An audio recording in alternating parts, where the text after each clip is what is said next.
tous, ravi de vous retrouver pour ce Morning Echo du mercredi 29 janvier 2020. La photo du jour, c'est la confirmation de la nomination de Luca De Meo, ancien patron de SEAT, à la tête de Renault. Il prendra ses fonctions officiellement le 1er juillet. Il a de beaux chantiers devant lui. D'abord, bien entendu, relancer de manière plus exhaustive l'alliance avec Nissan, redresser les comptes du constructeur aux losanges, mais aussi renouveler la gamme. On lui souhaite bonne chance. Vous voyez, dans un contexte où finalement les marchés actions ont rebondi sur fond d'optimisme relatif quant à la propagation qui serait faible donc du coronavirus, même si aujourd'hui on est quand même à 132 décès. On va y revenir dans un instant. Les autres Américains n'ont pas beaucoup bougé, sauf quand même à noter le Bitcoin qui continue sa progression et qui va vers les 10 000 dollars suite à la promulgation, on en a parlé hier, de cette fameuse loi de Singapour qui permet de traiter plus facilement et d'encadrer donc les crypto-monnaies. Alors les mots clés aujourd'hui, ce sera donc la réunion de la Banque centrale américaine. On n'attend pas de changement sur le front des taux d'intérêt, mais Jérôme Powell, donc son président, c'est la photo à droite, devra donc s'expliquer sur les achats donc d'obligations qui sont menés jour après jour par la Banque centrale américaine et qui ressemblent finalement à une aide à l'économie. On attend plus de précision, alors que dans le même temps, un rapport important est sorti de la part du Congrès, démontrant que avec la trajectoire actuelle, la dette américaine représenterait pratiquement 100% de la richesse nationale créée chaque année. Ce n'était jamais vu depuis 1946. Si donc les dépenses continuent sur cette trajectoire d'ici donc la fin de la décennie, alors ça pose bien entendu problème, cet entêtement très fort, même si on reste dans un contexte de taux d'intérêt plutôt bas. Alors concernant donc le coronavirus, bien entendu, on est malheureusement à 132 décès. Le pic donc de l'épidémie pourrait avoir lieu d'ici 7 à 10 jours. Les rues, vous voyez, sont complètement vides. Le gouvernement chinois tente de montrer qu'il est vraiment concerné et qu'il réagit vite. Dans le même temps, juste pour dire, vous voyez que cette photo donc d'un journal danois a été mal appréciée par les autorités chinoises, puisque le drapeau chinois a été transformé en virus qui se propage. Polémique assez forte. Voilà, c'était juste pour la petite anecdote, sachant qu'on espère que finalement cette épidémie va être contenue. En tout cas, les marchés commencent à l'escompter.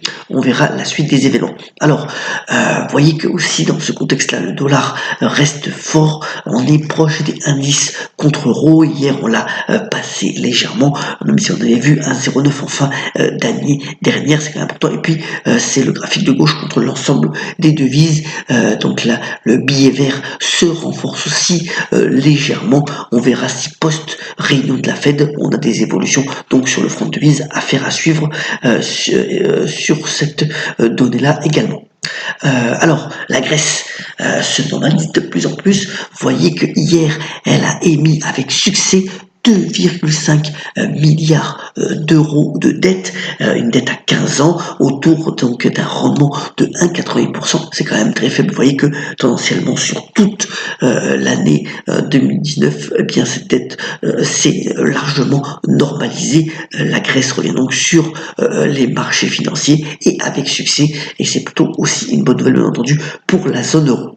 Alors venons-en bref. D'abord, hier soir, on a eu donc les résultats d'LVMH. Vous voyez que, comme le démontre cette infographie réalisée par le Figaro, à la fois le chiffre d'affaires, mais aussi la rentabilité augmente sur toutes les divisions. Alors, en préambule de la présentation de ces résultats, LVMH a gagné 2,7%. Il y a une petite déception, c'est quand même les ventes donc à Hong Kong qui ont baissé assez fortement, donc avec les émeutes qui ont lieu dans cette île, et finalement peut-être qu'on aura une déception à l'ouverture. LVMH se montre prudent pour 2020. Après donc cette année record, c'est plus quand même 50 milliards d'euros de revenus. C'est quand même assez considérable à noter.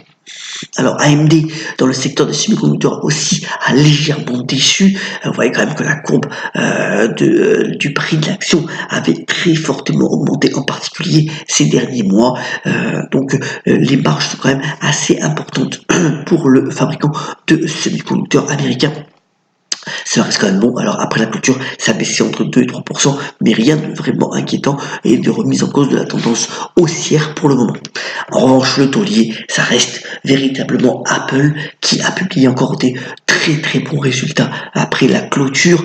Plus de 90 milliards de dollars de chiffre d'affaires sur un seul trimestre. C'est considérable avec en plus un beau succès de l'iPhone 11 en Chine et puis aussi les services qui montent en puissance progressivement après clôture. Donc l'action avait gagné alors 1,50%. Je rappelle que Apple c'est 1400 milliards de dollars, donc 1,4 trillion de dollars de capitalisation. C'est la première capitalisation boursière mondiale et encore l'optimisme à venir pour Tim Cook, malgré d'ailleurs le coronavirus. Et bien entendu, à ce stade-là, la marque à la pomme reste confiante sur ses objectifs de résultats pour la suite de l'année 2020. Alors, dans le secteur des fusions-acquisitions, vous savez qu'on en avait déjà parlé, ThyssenKrupp, c'est un groupe allemand qui fait de la sidérurgie, mais aussi qui a sa division, donc ThyssenKrupp sur les ascenseurs et sur autres escaliers mécaniques, eh bien, Kone, donc qui est un de ses concurrents directs, pourrait racheter donc la division ascenseurs pour 18 milliards d'euros. C'est au-dessus des estimations. Vous voyez que sur ces rumeurs-là, eh bien, l'action Thyssen a gagné plus de 5%. Alors, si cette transaction se fait, il n'est pas douté que l'action Thyssen pourrait donc rembourser une partie de sa dette qui est à peu près à 6 milliards d'euros et se concentrer sur son cœur de métier. Donc, on pourra avoir de bonnes perspectives sur l'action. C'est à suivre donc l'action Thyssen sur la bourse de Francfort. Alors, c'est mercredi, donc il y a beaucoup de sorties au cinéma, j'en ai choisi 3. D'abord, bien entendu, eh bien, La Voie de la Justice, avec notamment l'excellent Jimmy Foxx et Michael B. Jordan. C'est donc l'histoire d'un avocat qui va défendre donc un futur condamné à la peine capitale. Apparemment, donc un très beau film, donc c'est survoyé comme de la ligne verte. Et puis, les traducteurs avec un Lambert Wilson et une Sarah Giraudot absolument flamboyante. Là, c'est donc l'histoire donc de 9 traducteurs qui sont isolés dans dans une sorte de grand château. Ils doivent traduire donc le dernier tome d'un roman international à succès et 10 pages vont fuiter. Et tout ça, ça va mener donc à une intrigue assez intéressante avec aussi donc ce Lambert Wilson toujours aussi performant. Et puis un beau documentaire sur donc ça s'appelle Histoire d'un regard. C'est finalement le photographe Caron, donc qui a été un grand reporter pendant plus de 6 ans et qui est parti de ce monde de manière assez brutale. Voilà, c'est l'histoire de toute son œuvre qui est mise en place de ce documentaire et il convenait de le saluer ce matin. Alors il y a aussi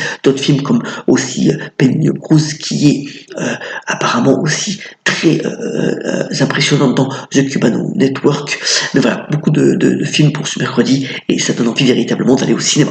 Terminons ce Morning Co par la citation du jour. Elle nous vient de François Cavana qui a notamment dit « On court après le bonheur et on oublie d'être heureux. Voilà, peut-être à méditer. Je vous souhaite une très bonne journée et on la pêche, soyons solidaires et on se retrouve demain pour un nouveau Morning Co. Très bonne journée à tous.